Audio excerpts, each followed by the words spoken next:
चलिए बच्चों देखो सुनो, अपन ने कल कुछ एप्लीकेशन पढ़ी थी, है ना बेटा? तो मैंने आपको कुछ एप्लीकेशन पढ़ाई थी, पोलरिटी ऑफ बॉन्ड, है ना? और फिर मैंने आपको पढ़ाया था metallic and non metallic current, ये पढ़ाई थी बच्चों, ठीक है? आज अपन आगे चलते हैं।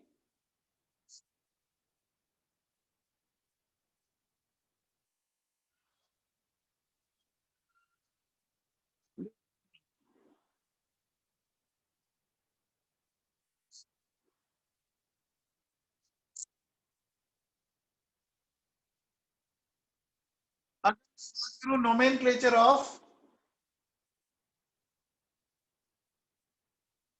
इनऑर्गेनिक कंपाउंड, ठीक है? तो इनऑर्गेनिक कंपाउंड का नोमेनक्लेचर कैसे करते हैं वो मैं समझाता हूँ, बहुत सिंपल सा टॉपिक है, समझो आप। देखो, किसी भी नोमेनक्लेचर में या जनरल अगर आप एक नेमिंग करते हो तो एक नेम में दो टर्म्स होते हैं बच्चों। एक होता है प्रीफिक्स और एक होता है सफिक्स, दो टर्म्स होते हैं, ठीक है? प्रीफिक्स कहां से आता है? प्रीफिक्स आता है जिसकी एन कम हो। सफिक्स कहां से आता है? जिसकी एन ज्यादा हो। प्रीफिक्स जो पहले आता हो, सफिक्स जो बाद में आता हो, ठीक है बच्चों? तो प्रीफिक्स हमेशा किससे आएगा? जिसकी ईएन कम है। सफिक्स किससे आएगा? जिस ज्यादा है ना बेटा? जैसे अगर अपन एक एग्जांपल लें, ICl, बताओ बच्चों आयोडीन और क्लोरीन में ईएन किसकी कम है? आई की कम है, तो आई से तो क्या आएगा? आई का तो क्या आएगा? प्रीफिक्स। और Cl का क्या आएगा? सफिक्स। तो देखो इसको क्या बोला जाएगा? इसको बोला जाएगा आयोडीन क्लोराइड। अच्छा ये पता है क्या आइड का मतलब क्या होता है? Negative charge. देखो ये प्लस वाला हुआ, ये माइनस वाला हुआ, ये समझ में आया? बोलो बच्चों। जैसे देखो अगर मैं ऐसा लिखूं, है ना, मैंने लिखा IF, तो बेटा इस IF को क्या बोलेंगे? एरिन यादव इसको क्या बोलेंगे?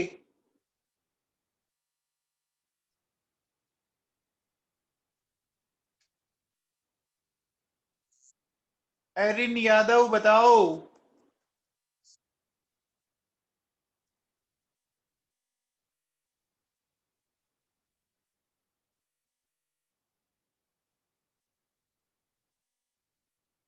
एरिन सुन रहे हो बेटा आप?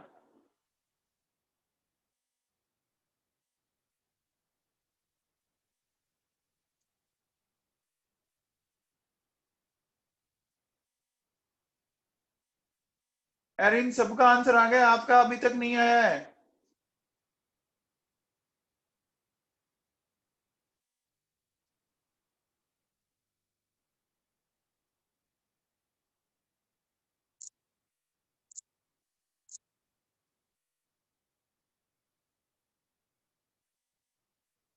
हाँ जी एरिन, बताओ बेटा। एरिन बताओ।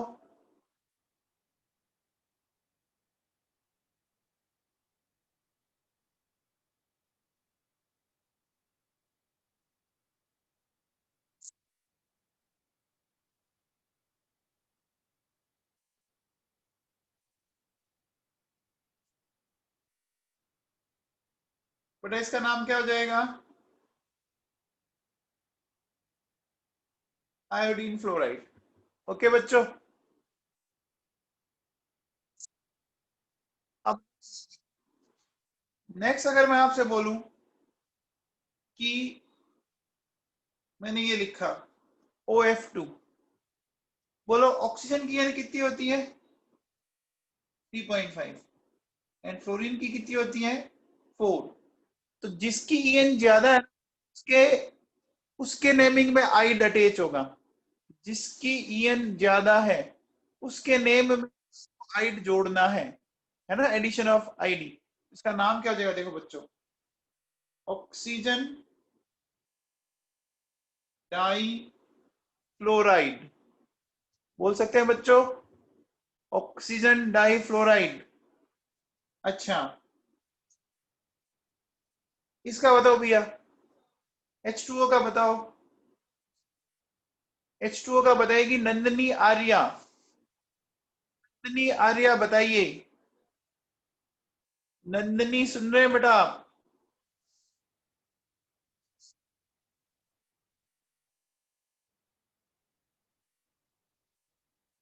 श्रेष्ठ कड़वासरा बेटा, आप अपना डाउट क्लास के बाद मुझे फोन करके पूछना है ना, पॉजिट्रॉन मैं आपको बता दूंगा। श्रेष्ठ कड़वासरा सुन रहे हैं आप?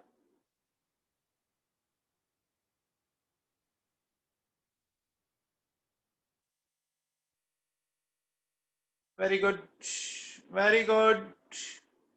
तो बेटा इसका नाम हो जाएगा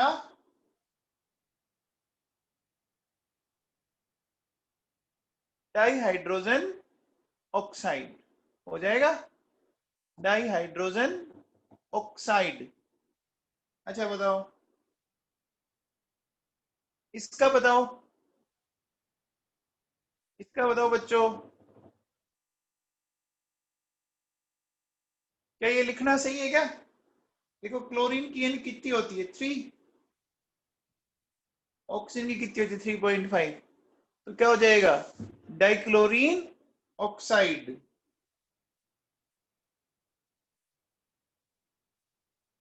क्लियर है बच्चों? Dichlorine oxide. अच्छा, एक बात बताओ, अगर मैं इसको ऐसे लिख दूं तो क्या ये सही लिखा है क्या? Cl2O को ये रोंग क्यों है बताओ? रोंग क्यों है? क्योंकि बेटा जिसकी ईएन कम है ना उसको पहले लिखना चाहिए। जिसकी ईएन कम है ना उसको पहले लिखना चाहिए, है ना? तो ये देखो ये क्या है, ये रोंग रिप्रेजेंटेशन है। ठीक है बेटा, ये क्या है? रोंग रिप्रेजेंटेशन है। अब देखो आप, ऐसा नहीं कि ये सब पे लग जाता होगा। जैसे अमोनिया, अमोनिया को अपन ऐसे ही लिखते हैं, तो बेटा ये एक, ये एक्सेप्शन है। अमोनिया वाला एक एग्जांपल जो है वो एक्सेप्शन है बच्चों। ठीक है, अमोनिया वाला एग्जांपल जो है वो एक एक्सेप्शन है। समझ में आ गया? बोलो। देखो बेटा, इनऑर्निक का दूसरा नाम ही एक्सेप्शंस है। इनऑर्निक में बहुत सारे एक्सेप्शंस मिलेंगे आपको, जस्ट लाइक बायोलॉजी की तरह। हो गया बच्चों? हाँ बेटा, ये एक आधी है, कोई ज्यादा आएंगे नहीं। लोचन तंवर ज्यादा नहीं है बच्चों।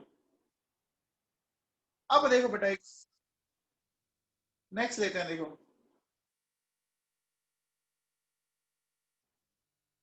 Stability of hetero atomic bond. ठीक है, हेडिंग डाली है मैंने, stability of hetero atomic bond. तो देखो बच्चों, ये कहता है कि जो स्टेबिलिटी होती है ना वो डायरेक्टली प्रोपोर्शनल टू ईएन है ना? इसका मतलब ईएन में डिफरेंस अगर जीरो हुआ तो स्टेबिलिटी भी क्या होगी? अगर देखो डेल्टा ईएन कम होता गया तो स्टेबिलिटी भी कम होती जाएगी। ठीक है ना? जैसे देखो बेटा, एक बात सुनो, एक मैं सिंपल सा एग्जांपल देता हूं आपको समझना ढंग से। ये PH3 है, इसको हिटिंग करते ही आपको फॉस्फोरस और हाइड्रोजन मिल जाते हैं। बताओ क्यों? कौन बताएगा? PH3 में हिटिंग करते ही, देखो बेटा इन दोनों की ईएन जो है वो ऑलमोस्ट सिमिलर है। आप याद कीजिए, इन दोनों की ईएन क्या है? 2.1 है ना बेटा? तो डिफरेंस कितना हुआ? डिफरेंस कितना आया? जीरो। तो स्टेबिलिटी भी क्या होगी? बहुत ही कम हो जाएगी। बोलो बच्चों, स्टेबिलिटी बहुत कम हो जाएगी। ठीक है, अब देखो बच्चों सुनो, जैसे ये NCl3 है, इसको मैंने हीट किया, हीट करते ये भी डिकम्पोज हो गया बच्चों। क्यों डिकम्पोज हुआ? क्यों डिकम्पोज हुआ? नाइट्रोजन एंड क्लोरीन की एन क्या है? ऑलमोस्ट ऑलमोस्ट सिमिलर है, ठीक है। इसी तरह देखो बच्चों, SiH4 हीट करते ही ये भी चला गया। तो देखो Si की एन आती है 1.8 और हाइड्रोजन की आती है 2.1, ठीक है। तो कोई डिफरेंस कोई बहुत बड़ा नहीं है, 0.3 का डिफरेंस है, कोई बहुत बड़ा डिफरेंस नहीं है। क्या ये बात समझ आई बच्चों? बोलो। अब देखो बच्चों सुनो, एक और देखो, अगर अपन बात करें, अरे बेटा इसमें डिफरेंस बहुत कम है ना।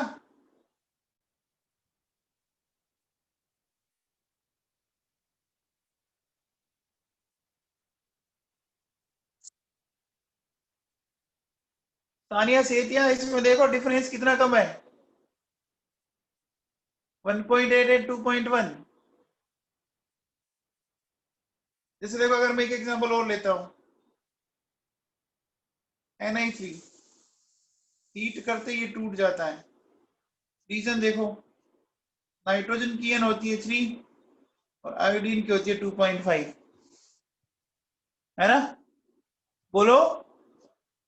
इसके और भी रीजन होंगे, सिर्फ ईएन नहीं है, साइज भी एक रीजन होगा, वो अपन पढ़ेंगे आगे केमिकल बॉन्डिंग में। बेटा सिर्फ ईएन नहीं है, और भी रीजन होंगे। जैसे Na3 के अनस्टेबिलिटी में जो सबसे बड़ा फैक्टर है वो इसका आयोडीन का साइज है, तो वो अपन नेक्स्ट चैप्टर में पढ़ेंगे केमिकल बॉन्डिंग के अंदर, ठीक है ना। निखिल भाटिया वापस कनेक्ट कर लीजिए आप। हाँ जी बच्चों, हो गया? अरे इसमें आप ये तो एग्जांपल ध्यान रखो, बाकियों के रीजन मैं आपको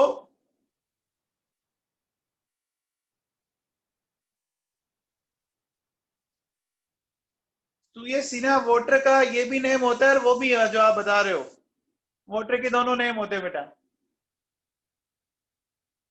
चलिए अब देखिए बेटा सुनिए, अगर अपन बात करें नेक्स्ट अपना सी, अब नेक्स्ट हो गया डी। देखो अगर मैं बात करूं percentage ionic character in A covalent bond, बेटा देखो इसका एक फॉर्मूला है, वो ध्यान से समझो आप। तो ये फॉर्मूला है 16 delta E N plus 3.5 delta E N का स्क्वायर। अब ये फॉर्मूला आया आपके सिलेबस में नहीं है बेटा, ये फॉर्मूला आया कैसे, वो अपने सिलेबस में नहीं है, हमें सीधा सीधा इसको लर्न करना है। ये डेल्टा ई एन समझते हैं?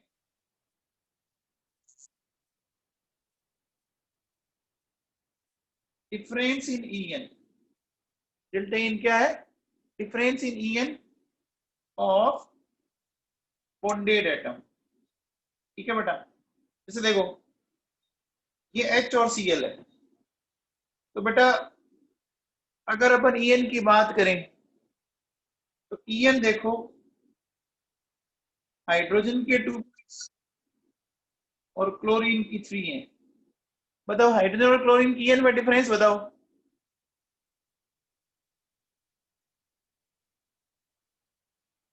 बताओ भैया क्या डिफरेंस है? 0.9।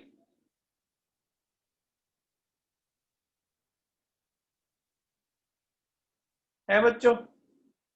अब देखो सुनो, अगर हमें परसेंटेज आयनिक कैरेक्टर निकालने हैं 16 into delta E N plus 3.5, ये सोल्व कर लेंगे बच्चों? बोलो, कर लोगे सोल्व? अब मुझे बताओ, अगर आपसे कोई ये कहता कि परसेंटेज कोवलेंट कैरेक्टर बताओ, परसेंटेज कोवलेंट कैरेक्टर बताओ, तो क्या करोगे? 100 minus percentage of ionic character, ऐसे करेंगे ना। सोल्व करने पे ये कितना आ रहा है बच्चों, लगभग लगभग ये आ रहा होगा 17% के आसपास। आ रहा है क्या, आ रहा है बच्चों? तो बताओ अगर इसमें आयनिक कैरेक्टर 17% है तो कोवेलेंट कैरेक्टर कितने परसेंट है? कोवेलेंट कैरेक्टर कितने परसेंट है? 83। तो बताओ ये कंपाउंड क्या बोला जाएगा, कोवेलेंट या आयनिक? ये कंपाउंड क्या बोला जाएगा, कोवेलेंट या आयनिक? बेटा जो कैरेक्टर ज्यादा है उसके अकॉर्डिंग बात करेंगे तो कोवेलेंट बोला जाएगा, ठीक है ना बच्चों? अब देखो बेटा सुनो, अपन ऐसा कह सकते हैं कि percentage ionic character directly proportional to delta N. जितना ज्यादा डिफरेंस आप लेंगे, ठीक है ना, उतना ही ज्यादा आएगा ना बेटा। डेल्टा एन की वैल्यू आप रखते जाओगे तो आपके आयनिक कैरेक्टर बढ़ते जाएंगे ना, सही बात है। अब देखो बच्चों एक बात बताओ मेरे को, देखो एक स्केल बना रखा है साइंटिस्ट था गैलिस, वो अलग है, ये अलग ही था। ये फॉर्मूला दिया था साइंटिस्ट थे हेनी एंड स्मिथ। साइंटिस्ट के नेम जरूरी नहीं है लर्न करना हमें, ठीक है ना बेटा, साइंटिस्ट के नेम लर्न करना जरूरी नहीं है। एक और साइंटिस्ट था गैलिस, उसने बोला कि अगर delta E N greater than 1.7 है तो वो आयनिक बॉन्ड बनाएगा, ठीक है। और अगर delta E N less than 1.7 है तो वो कोवलेंट बॉन्ड बनाएगा, ठीक है। और अगर delta E N equal to 1.7 आ गया तो दोनों ही कैरेक्टर आएंगे फिर उसमें, आयनिक प्लस कोवलेंट कैरेक्टर। यानी देखो बेटा ई एन डिफरेंस जितना ज्यादा है ना उसमें कौन से कैरेक्टर आएंगे, ई एन डिफरेंस ज्यादा है ना तो कौन से कैरेक्टर आएंगे बच्चों, ई एन डिफरेंस अगर ज्यादा है तो कौन से कैरेक्टर आएंगे, आयनिक। अब एक छोटा सा क्वेश्चन बताओ, ऐसा क्वेश्चन मैं आपको पेपर में दूंगा। मैंने ऐसे बोला कि मान लीजिए दो ऐसे एटम है, एटम ए की ईएन है 1.2 और एटम बी की ईएन है 3। बताओ बॉन्ड कौन सा बनेगा इन दोनों के बीच में, 1.2 और 3? बोलो बॉन्ड कौन सा बनेगा इनके बीच में, आयनिक बनेगा क्या? बेटा डिफरेंस कितना आ रहा है, डिफरेंस 1.8 आया क्या, डिफरेंस 1.8 आया? तो बोलो क्या होगा, नेचर होगा आयोनिक, नेचर होगा आयोनिक, ठीक है बेटा। अब मुझे बताओ, मैं अगर आपसे कहता हूं कि compound having highest ionic character, ठीक है, तो मैंने कुछ एग्जाम्पल लिखे हैं बच्चों।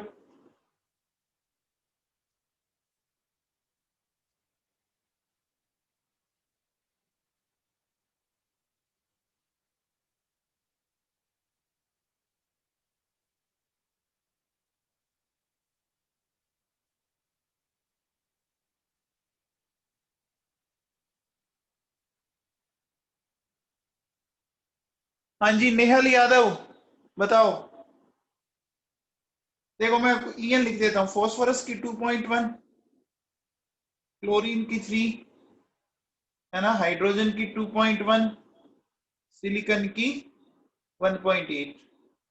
नेहल यादव बताओ सबसे ज्यादा आयनिक कैरेक्टर किस में है, डिफरेंस चेक करो बच्चों। नेहल यादव समझ में आया क्वेश्चन आपको, नेहल यादव?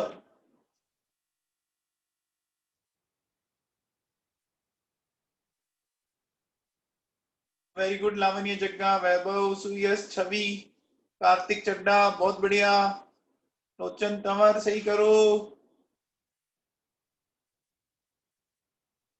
अरे डिफरेंस तो सही लो यार। देखो 3 और 2.1, 3 और 2.5, 2.1, 2.1 और 3 और 1.8। सबसे बड़ा डिफरेंस कहाँ आया? सबसे बड़ा डिफरेंस कहाँ आया? डी में आया ना। तो बच्चे बी क्यों बोल रहे हैं? अरे कम से कम मैथ तो सही कर लो यार। इतनी छोटी सी कैलकुलेशन नहीं आती है आपको?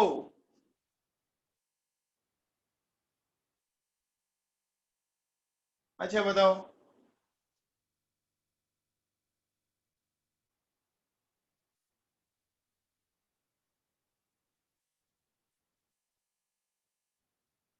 ये कहता है which bond is least polar.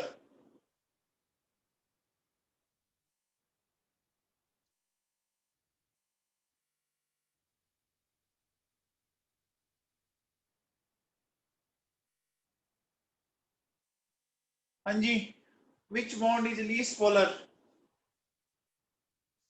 तो बच्चों कैसे करेंगे इस क्वेश्चन को? देखो ईएन अगर आप याद करो तो मैंने आपको कुछ को तो बता दी।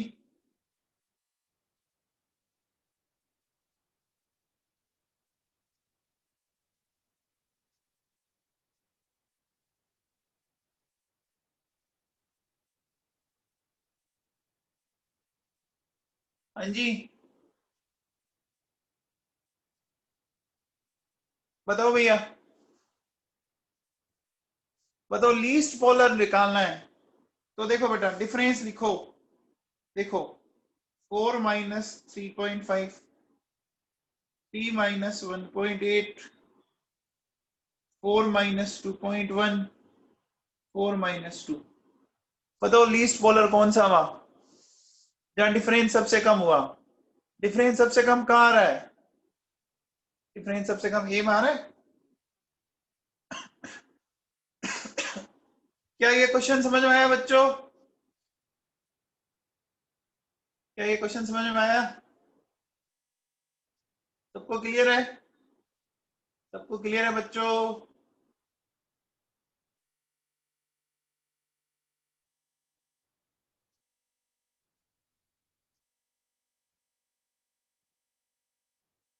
चलो बताओ। ये कहता है which atomic number has least electronegativity.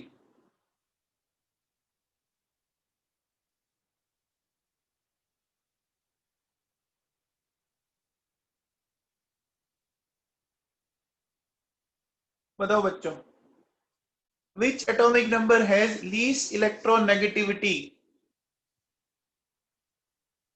देखो बेटा सुनो, 9 कौन है? फ्लोरीन है। 11 कौन है? सोडियम है। 17 कौन है? क्लोरीन। और ये ऑक्सीजन। बताओ कौन हो जाएगा? हो जाएगा?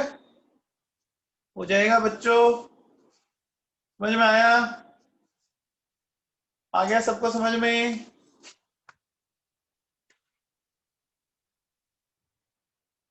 चलिए बात को आगे बढ़ाए। बोलो बच्चों।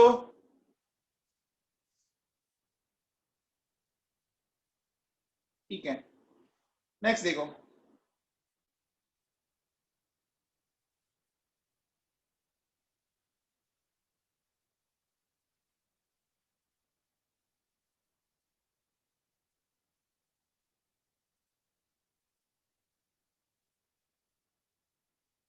अब बात करते हैं बच्चों नेचर ऑफ हाइड्रोक्साइड की। अपन बात करते हैं नेचर ऑफ हाइड्रोक्साइड की। तो देखो बच्चों नेचर ऑफ हाइड्रोक्साइड समझाता हूं मैं। एक हाइड्रोक्साइड मेरे पास ये है और एक हाइड्रोक्साइड मेरे पास ये है। आपको दोनों में OH ग्रुप दिख रहे हैं क्या? दोनों में OH ग्रुप दिख रहे हैं क्या? ठीक है बेटा। अब देखिए सुनिए, अगर मैं बात करूं, है ना, कि देखो सोडियम की एन होती है बच्चों 0.9, ऑक्सीजन की है 3.5, हाइड्रोजन के 2.1, 2.1, 3.5 एंड 3। एक बात बताओ, इसमें सबसे ज्यादा ईएन किसकी है बताओ? ऑक्सीजन की है बच्चों, ऑक्सीजन की है। अब मुझे बताओ, पहले एग्जाम्पल में ध्यान दो, ऑक्सीजन के एक तरफ तो है सोडियम और दूसरी तरफ है हाइड्रोजन, है बच्चों? पहले एग्जाम्पल में एक तरफ है सोडियम, दूसरी तरफ हाइड्रोजन। तो बताओ ऑक्सीजन को इलेक्ट्रॉन किस किस साइड से इजीली मिलेंगे, सोडियम वाली साइड से या हाइड्रोजन वाली साइड से? इलेक्ट्रॉन उस साइड से इजीली मिलेंगे ना जिसकी ईएन कम हो। तो बेटा इस साइड से इलेक्ट्रॉन खींचेगा अपनी ओर, खींचेगा ना, खींचेगा। खींचने पे देखो क्या हो जाएगा, ये इस तरह से ब्रेक होगा। बोलो OH देने वाले क्या होते हैं? OH माइनस साइन देने वाले क्या होते हैं? बेस बोला जाता है। एल्कली हो गया। बोलो बच्चों, अब बताओ, अब ऑक्सीजन के एक तरफ है हाइड्रोजन, एक तरफ है क्लोरीन। अब बताओ, अब ऑक्सीजन किस साइड से खींचेगा, हाइड्रोजन की साइड से या क्लोरीन की साइड से? हाइड्रोजन की साइड से, है ना? अनिरुद्ध, अनिरुद्ध बता भाई, RJ07 अनिरुद्ध व्यास। तो बेटा इस साइड से खींचेगा, है ना? तो ये इस तरह से टूट गया। अब बताओ इसने क्या दिया, इसने H प्लस दिया ना? बोलो बच्चों, इसने H प्लस दिया, यानी ये एसिड हो गया, हो गया।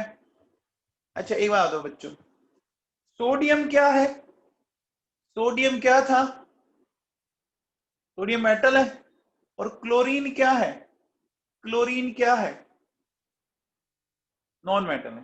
तो देखो बच्चों सुनो, अगर अपन बात करें कि हाइड्रोक्साइड ऑफ, इन जनरली देखो बेटा क्या होता है कि अगर वो मेटल के हाइड्रोक्साइड है और अगर वो नॉन मेटल के, तो मेटल के हैं तो वो बेसिक होंगे और नॉन मेटल के हैं तो वो एसिडिक होंगे। क्या ये बात समझ में आई? क्या ये बात समझ में आई बच्चों? अब मुझे एक बात बताओ, मैं आपसे पूछता हूं, सिंपली ध्यान से सुनना। बताओ, KOH calcium hydroxide, barium hydroxide, है ना, सीजियम हाइड्रोक्साइड, ये बच्चों क्या होंगे? ये क्या होंगे, बेस होंगे या एसिड होंगे? बोलो, बेस होंगे। अच्छा अब देखो, अब बेटा बात को बहुत ही ध्यान से सुनना।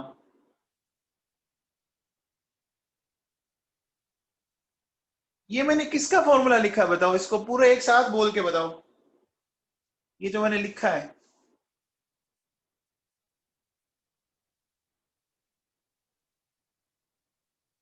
ये बच्चों ये क्या है? ये H2SO4 है, चेक करो, ये H2SO4 है। और ध्यान दो बच्चों, देखो इसमें भी OH ग्रुप है ना, इसमें भी OH ग्रुप है ना बेटा, लेकिन ये बेस नहीं होगा, ये क्या होगा? ये बेस नहीं होगा, ये क्या होगा? एसिड। क्यों बोलो, ये एसिड क्यों होगा? ये एसिड क्यों होगा? देखो बेटा ये सल्फर का हाइड्रोक्साइड है। सल्फर क्या होता है?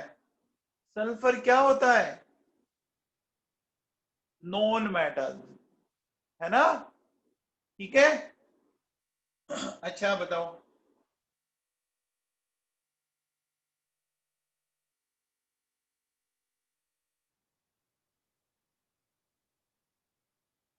ये भी क्या होगा?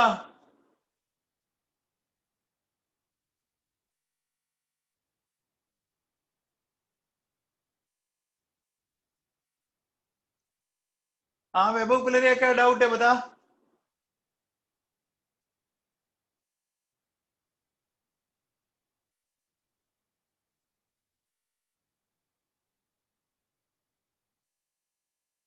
बेटा वो पढ़ाऊंगा मैं आपको मेटेलॉइड के, ऐसा जरूरी नहीं है, ये जनरलाइज बात है, ये जो अपन ने लिखा है ना, ये एक जनरल बात है, ऐसा हर बार नहीं होगा। ये हमने बोला इन जनरल। अब मेटलोइड का क्या होगा वो भी बात करेंगे अपन। वो मैं आपको एक पूरा अलग से एक टॉपिक आएगा अपने केमिकल बॉन्डिंग में पढ़ाऊंगा मैं आपको, ठीक है। अभी मैं एक जनरल बात कर रहा हूं बेटा।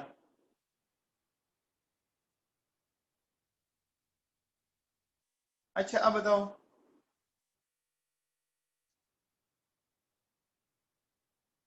अब बताओ ये क्या होगा? ये क्या होगा बोलो? ये दिख रहा है आपको? क्लोरीन। क्लोरीन एक नॉन मेटल है, तो ये एसिड हुआ। अच्छा,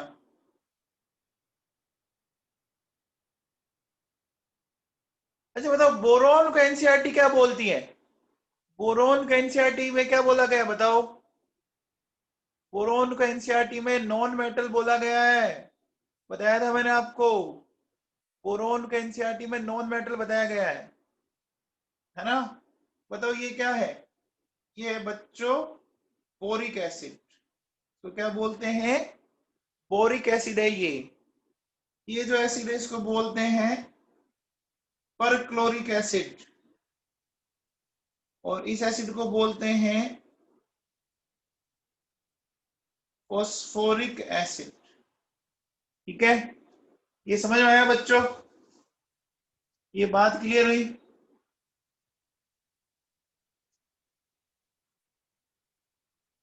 बाकी एसिड अपना पूरा कुछ नेक्स्ट टॉपिक में बहुत डिटेल में आएंगे। युवराज सिंह, परक्लोरिक एसिड ये H3ClO4, ये क्या कह रहे हो आप? ये होता है बेटा परक्लोरिक एसिड, तो HClO4।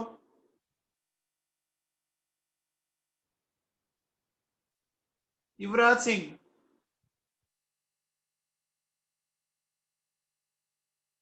बेटा H3 क्यों नहीं हुआ? ये किसने बोला कि H3 होने पर ही परक्लोरिक एसिड होता है? किसने बोला आपको? ऐसा ऐसा तो कहीं लिखा हुआ नहीं केमिस्ट्री में कि H3 होना चाहिए परक्लोरिक के लिए।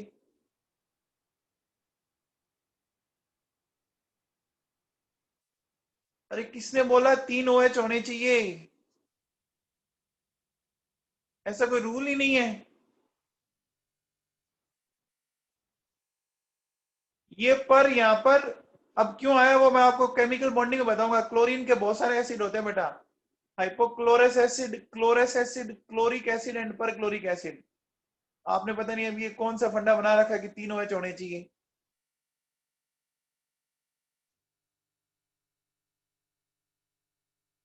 चलो बेटा आगे। युवराज सिंह, आपका डाउट केमिकल बॉन्डिंग में देखते हैं, बाकी ये कोई रूल नहीं है जो आप कह रहे हो 3 OH वाला। ये कहां पढ़ा है आपने?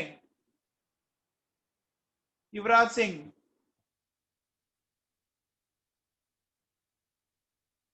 तो बेटा ऐसा मत बनाओ रूल, है ना? चलिए अब बात करते हैं बच्चों, देखो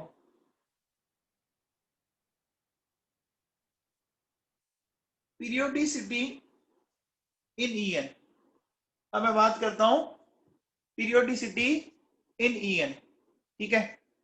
तो देखो बच्चों सुनो, बात करें इन ए पीरियड, ठीक है। तो पीरियड में बच्चों जब अपन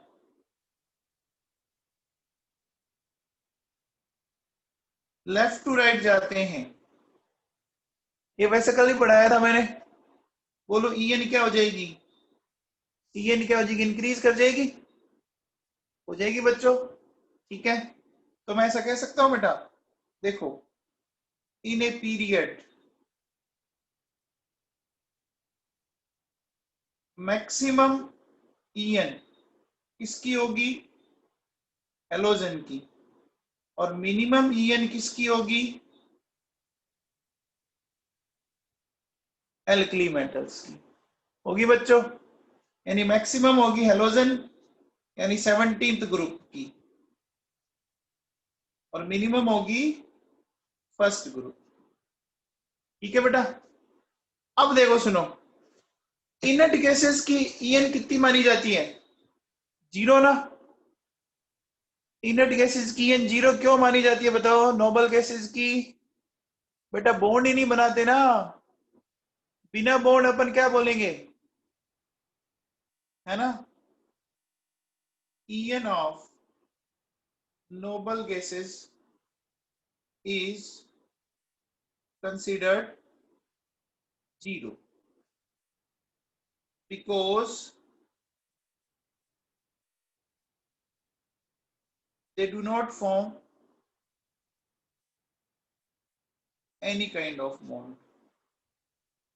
ठीक है, बोलो बच्चों,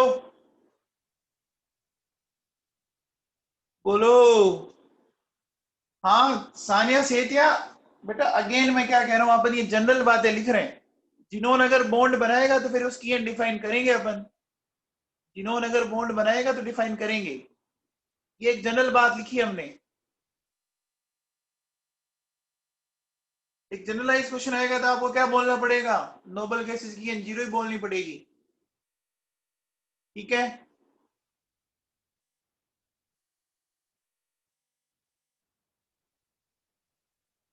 चलो अब देखो बच्चों सुनो, अब लेते हैं अपन in the group of S block. ठीक है,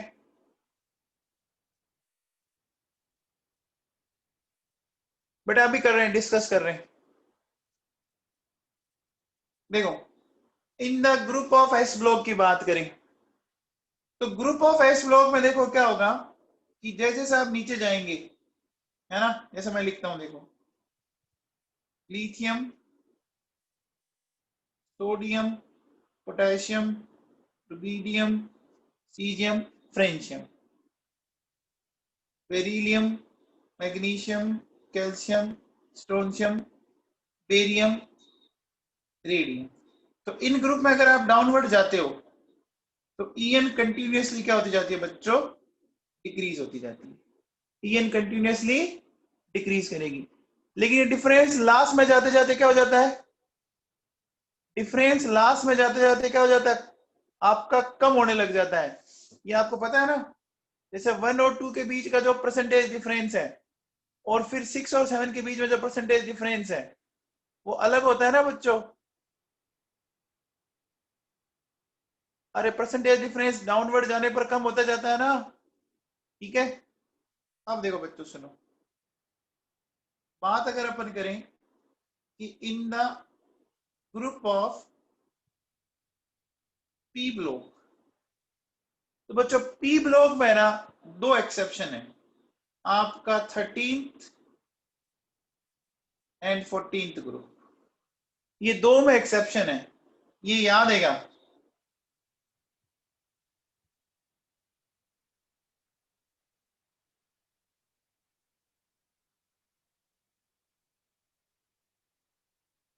बेटा जो बच्चे जिन्होंने 8 बजे वाले बैच ने अभी ज्वाइन किया है ना, बेटा आपको जितना पढ़ाना था वो तो मैंने पढ़ा दिया है ना। आप भले अब चाहे तो छोड़ सकते हैं क्लास, जितना मुझे रिक्वायरमेंट थी आपको नेक्स्ट चैप्टर के लिए, वो हो सकता है ये चीजें आपको नहीं समझ में, क्योंकि ये मैं पहले पढ़ा चुका हूँ। तो आपका जब पीरियोडिक वापस होगा तो उसमें करवा दूंगा मैं। अब साइज और मैंने आपको पढ़ाया नहीं था मैंने। हाँ बेटा ये डिफरेंस समझ में आया आपको। बताओ गैलियम के एल्यूमिनियम से ज्यादा क्यों है, कौन बताएगा। गैलियम के एल्यूमिनियम से ज्यादा क्यों है, याद करो ये पढ़ाया था हमने, डी कॉन्ट्रैक्शन या ट्रांजिशन कॉन्ट्रैक्शन। आप में से अगर किसी बच्चा जो नया है अगर उसको नहीं समझ में आ रहा है, टेंशन ना लें, मैं वापिस पीरियोडिक टेबल आपको कराऊंगा तब आ जाएगा समझ में। ठीक है, अच्छा बताओ इसमें रीजन बताओ। वेरी गुड अक्षिता नौलखा, बहुत बढ़िया बेटा। प्रज्ञा फलोदिया बहुत बढ़िया। इसको क्या बोलते हैं,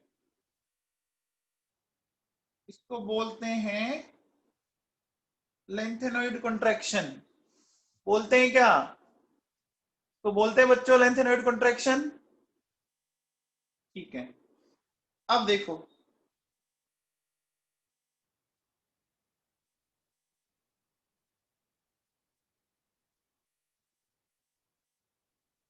बताओ भैया, इसका रीजन बताओ। टिन का एटॉमिक नंबर है 50, लेड का 82, लेड की लिटिल बिट ज्यादा होती है, क्यों ज्यादा है बताओ? अगेन 32 आया, साइज सेम है, तो वही कौन सा कॉन्ट्रैक्शन? कौन सा कॉन्ट्रैक्शन? एफ कॉन्ट्रैक्शन या लेंथेनाइड कॉन्ट्रैक्शन? एफ या लेंथेनाइड कॉन्ट्रैक्शन, ठीक है बेटा? एफ या लेंथेनोइड कॉन्ट्रैक्शन। समझ में आया क्या? बोलो बच्चों। ये चीजें पढ़ी है ना अपन ने पहले भी, ये चीजें पढ़ी है बच्चों, ठीक है? अब देखो बच्चों सुनो, देखो बेटा एक बात सुनो, इलेक्ट्रोनेगेटिविटी में जनरली अगर आपका ऑर्डर आता है ना, अगर एग्जाम में, वैसे तो देखो आज तक कभी ऑर्डर आया नहीं है, आज तक इलेक्ट्रोनेगेटिविटी का कोई ऑर्डर आया नहीं है, और अगर आता भी है ना तो सेकंड पीरियड से बाहर कभी आया नहीं, वैसे तो आया ही नहीं, और आएगा तो सेकंड पीरियड से अलग आएगा नहीं, ठीक है ना? तो ज्यादा इसमें माथाफोड़ी करने की जरूरत है नहीं आपको, ज्यादा इसमें माथाफोड़ी ऑर्डर में जरूरत नहीं है। आपको रेडियस, इलेक्ट्रॉन एफिनिटी और आयनाइजेशन एनर्जी, उसमें ज्यादा जरूरत है, उसमें मैंने आपको बहुत सारे क्वेश्चन करवाए हैं, चेक कर लेना आप, है ना? अब देखो,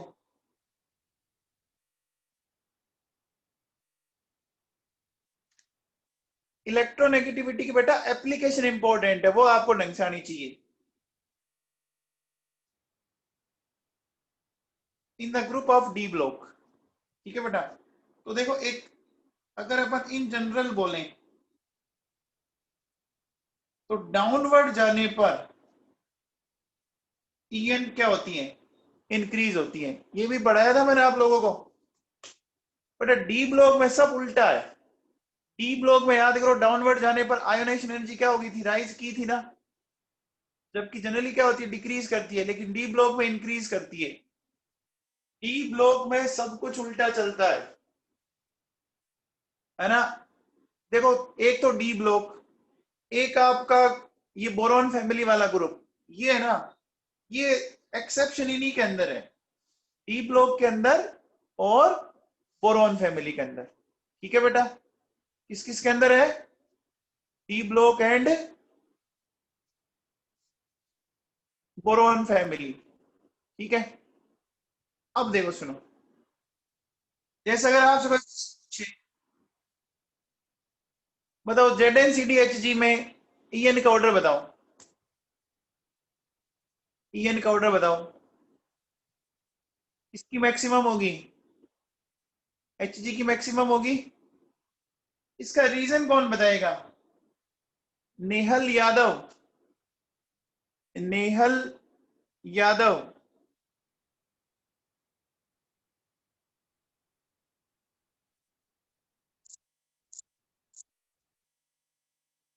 नेहल बेटा मैं आपको अनम्यूट कर रहा हूं, बताओ। सर क्योंकि एच जी जो है वो लिक्विड स्टेट में होता है इसलिए। लिक्विड स्टेट से ईएन पे क्या फर्क पड़ा बेटा? सर तो इंटरन्यूक्लियर अट्रैक्शन सॉरी रिपल्शन नहीं होगा। अच्छा, बेटा म्यूट कर लो अपने आप को। बेटा सुनो, इसका लिक्विड स्टेट आंसर नहीं है, देखो सुनो, वेरी गुड लावण्य जग्गा, बहुत बढ़िया बेटा। एक्चुअली होता क्या है, ध्यान से सुनना, देखो सुनो बेटा, डी ब्लॉक में साइज में कोई बहुत बड़ा वेरिएशन नहीं आता ना, डी ब्लॉक के अंदर जब अपन डाउनवर्ड जाते हैं तो साइज में कोई बहुत बड़ा वेरिएशन नहीं आता है, लेकिन आपने देखा होगा नंबर ऑफ प्रोटॉन्स में बहुत बड़ा चेंज आता है। अरे नंबर ऑफ प्रोटॉन्स में बहुत बड़ा चेंज आता है बच्चों, आता है ना? तो आप मुझे बताओ, देखो साइज में तो मुश्किल से कोई 5 से 10% का चेंज आता है, 5 to 10%, लेकिन प्रोटोन में देखिए आप, जैसे इसका 30 प्रोटोन है, इसमें 48 है, इसमें 80 है, साइज में मुश्किल से चेंज आता है 5 to 10%, लेकिन आप देखो बेटा नंबर ऑफ प्रोटोन में बहुत ज्यादा चेंज आ रहा है। अब मुझे बताओ, जहां प्रोटोन ज्यादा होंगे और साइज में कोई बहुत ज्यादा वेरिएशन नहीं है, तो ईएन किसकी ज्यादा होगी फिर? मैंने क्या बोला, साइज में कोई बहुत बड़ा वेरिएशन नहीं आता है, ठीक है ना? आ गया मामला समझ में? बोलो। अच्छा बताओ, कॉपर AgAu। अब बताओ, अब किसकी एन ज्यादा होगी?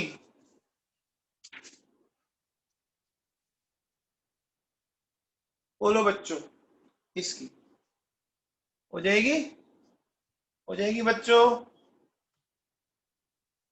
चलिए अब एक क्वेश्चन बताइए।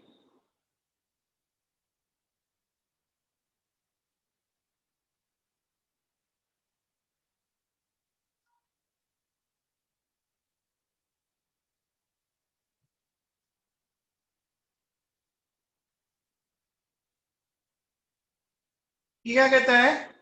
Select the group where En decreases downward. ठीक है बेटा, ऐसा कह रहा है आपको।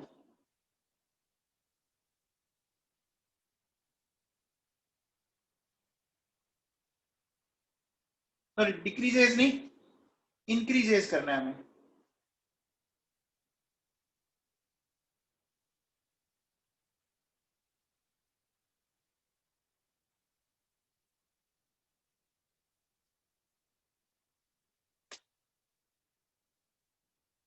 बताओ भाई, इंक्रीज किस में होता है? इंक्रीज किस में होता है? D block. और डी ब्लॉक को किससे इंडिकेट किया जाता है, याद है आपको? डी ब्लॉक को किससे इंडिकेट करते हैं अपन? बी से। बी से करते हैं बच्चों। देखो, ये वाला ग्रुप जो है वो तो कौन सा है? ये तो सेकंड है।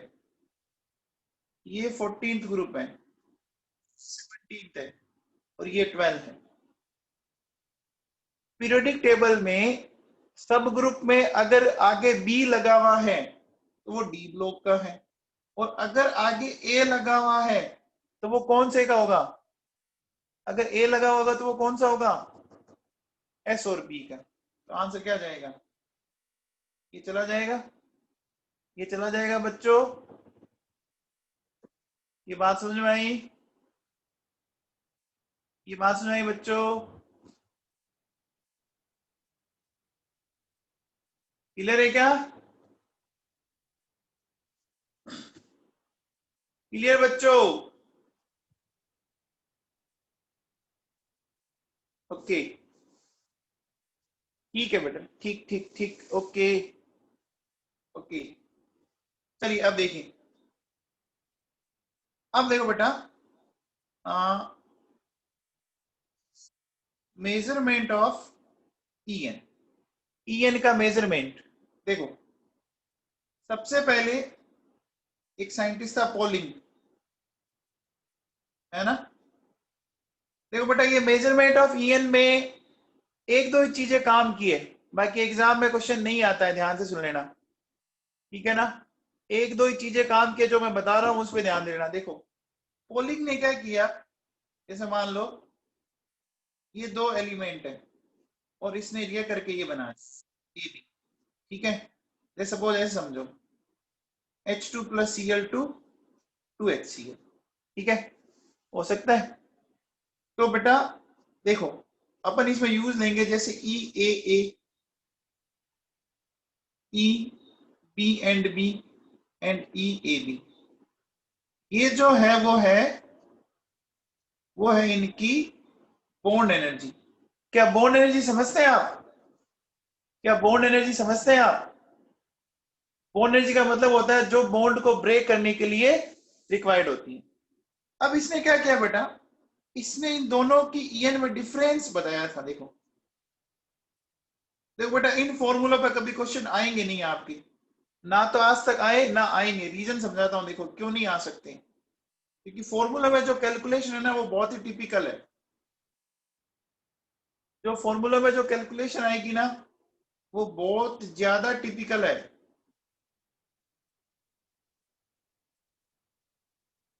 ये देखो, अब बेटा इसका स्क्वायर रूट लेना, माइनस करना, फिर स्क्वायर रूट लेना बहुत टिपिकल है। तो आज तक किसी भी एग्जाम में ये क्वेश्चन नहीं आए हुए। तो ठीक है, आपको सिर्फ इतना ध्यान रखना है कि पोलिंग ने किस बेसिस पे ईएन फाइंड आउट की थी। एक ही लाइन याद रखनी है, बॉन्ड एनर्जी के बेसिस पर। ठीक है ना? और ये जो बॉन्ड एनर्जी हम यहाँ पे जो लेके चल रहे हैं, है ना, in above formula bond energy in kilo calorie पर मोल। मेरी बात को सुन रहे हो क्या बेटा? इस फॉर्मूले को देखो आप, इसमें कितनी बार आपको स्क्वायर रूट लेना पड़ रहा है? 2 बार। तो ये, और इसमें ऐसा भी नहीं है कि डाटा एकदम सिंपल सिंपल आ जाए। तो बेटा आज तक कभी इसमें क्वेश्चन नहीं आया हुआ, तो बस आपको सिर्फ इतना ध्यान रखना है कि basis of EN calculation in Pauling scale is bond energy। बस ये पॉइंट याद कर लेना। एग्जाम में अगर क्वेश्चन आता तो वो यही आता है। एग्जाम में अगर क्वेश्चन आता है बच्चों, तो ये क्वेश्चन यही आता है। ठीक है? अरे बात समझ में आ गई? फॉर्मूला एग्जाम में आज तक किसी भी एग्जाम में नहीं आया। सुन रहे हैं क्या मेरी बात? ठीक है? अब देखो बच्चों सुनो, अब कई बच्चे इसमें दिमाग लगाएंगे जबकि एग्जाम में क्वेश्चन आना नहीं है, तो जो मैं बोल रहा हूं उसको फॉलो कर लेना आप। ठीक है ना? अब देखो बेटा सुनो, एक होता है बच्चों मूलिकन स्केल, है ना? मूलिकन स्केल पे ये देखो, ये आ सकता है। देखो आप,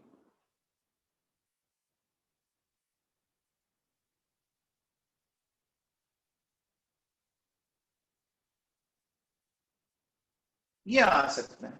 ये तो सिंपल सा फॉर्मूला बच्चों, बताओ, ये फॉर्मूला तो सिंपल सा है, इस पे क्वेश्चन बना सकता है एग्जामिनर। ठीक है ना? इस पे क्वेश्चन बना सकता है एग्जामिनर। तो बेटा एक बात बताओ, ये एम का मतलब मूलिकन है, ध्यान रखना। नीचे जो लिखा है ना ENM, ये एम का मतलब मूलिकन है। अब देखो मान लो मैं EN ऐसा लिखूं,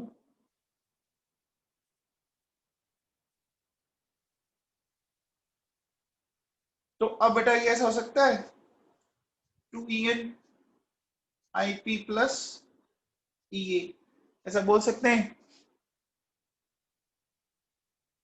बेटा अलग अलग आएगा, वैभव गुलेरिया दोनों का स्केल अलग अलग, अभी बताता हूँ, दोनों में रिलेशन बताता हूँ। तो देखो क्या आएगा, अपन इसमें बोलेंगे कि IP plus EA minus 2EN, ये 0 है। ये समझ में आया? अरे ये समझ में आया क्या?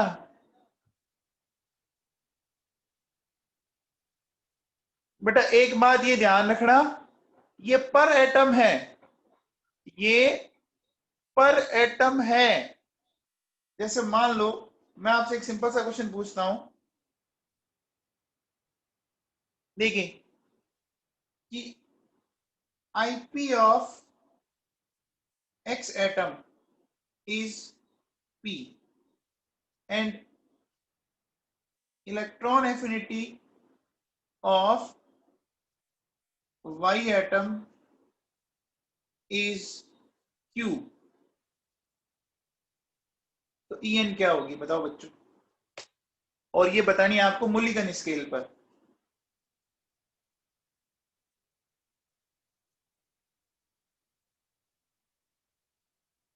बेटा बता सकते हैं क्या? बेटा X एटम की P है तो एक एटम की कितनी हुई? X एटम का IPP है तो एक एटम का कितना हुआ? ये चेक करो ना बेटा, ये X एटम का चेक करो।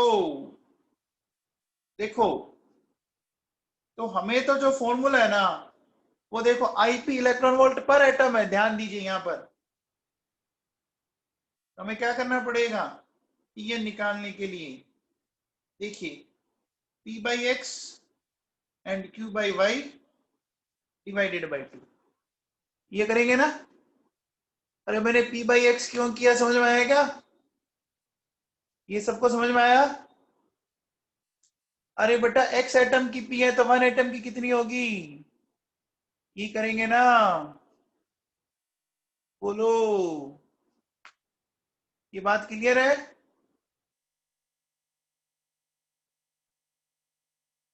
ठीक है, चलिए बताइए, एक क्वेश्चन बताओ, अगर मैं आपसे ऐसा बोलूं,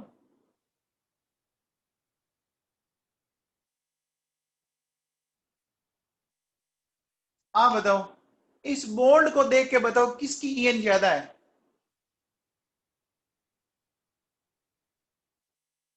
बी की ज्यादा ना, जिसमें नेगेटिव चार्ज, उसकी ईएन ज्यादा। ठीक है, तो अपन ऐसा कह सकते हैं, देखो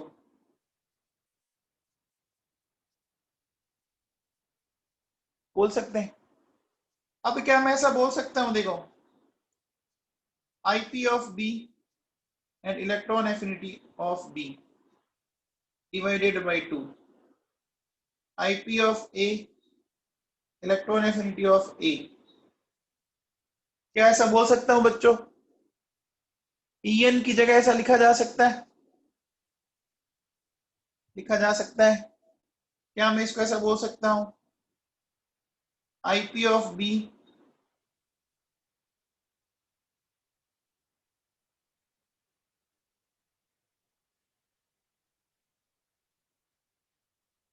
क्या मैं इसको ऐसा अरेंज कर सकता हूं? क्या मैं इसको ऐसा अरेंज कर सकता हूं क्या? बोलो, ये समझ में आया बच्चों? ये क्लियर हुआ क्या? ये बात क्लियर हुई?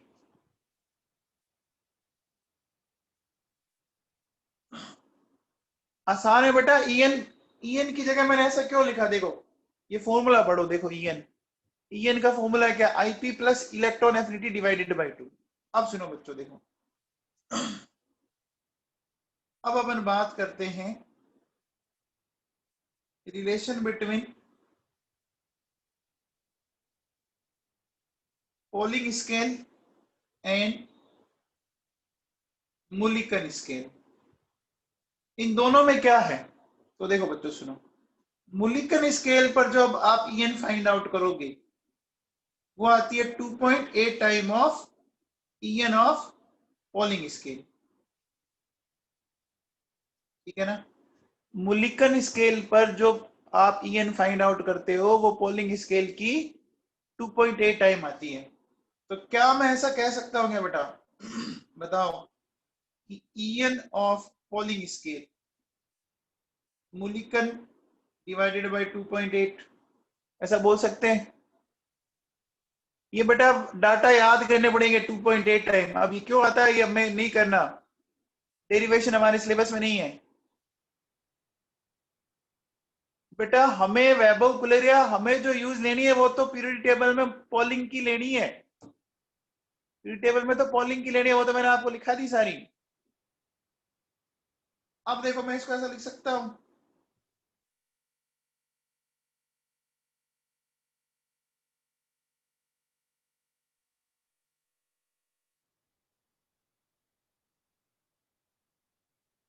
बोलो ऐसा लिख सकते हैं क्या? ऐसा लिख सकते हैं? बोलो मुलिकन पे फॉर्मूला क्या होता है? मुलिकन पे फॉर्मूला क्या होता है बच्चों? IP plus electron affinity divided by 2 होता है। अरे समझ में आया? अब मुझे बताओ, जैसे अगर आपसे कोई क्वेश्चन पूछे कि EN of fluorine in Pauling scale is 4, then in Mulliken scale it will be। बताओ बच्चों, फ्लोरीन की पोलिंग स्केल पर EN 4 है, तो मुलिकन स्केल पर क्या होगी? मल्टीप्लाई कर देंगे, क्या आंसर आएगा बताओ? 4 इंटू 2.8 आ गया? अरे समझ में आया बच्चों? अब देखो सुनो, एक लास्ट चीज। अब ऐसा हो सकता है कि आपको आईपी मान लो किलो जूल पर मोल में दे दिया जाए, और ये भी किलो जूल पर मोल में दे दिया जाए, तो जो रिलेशन आता है वो ये आता है 540। वैसे काम का नहीं है, काम का तो यही है। देखो बेटा, मुलिकन स्केल पर जरूर क्वेश्चन बना सकता है, लेकिन पोलिंग स्केल पे क्वेश्चन नहीं बनते। अब सुनो बेटा,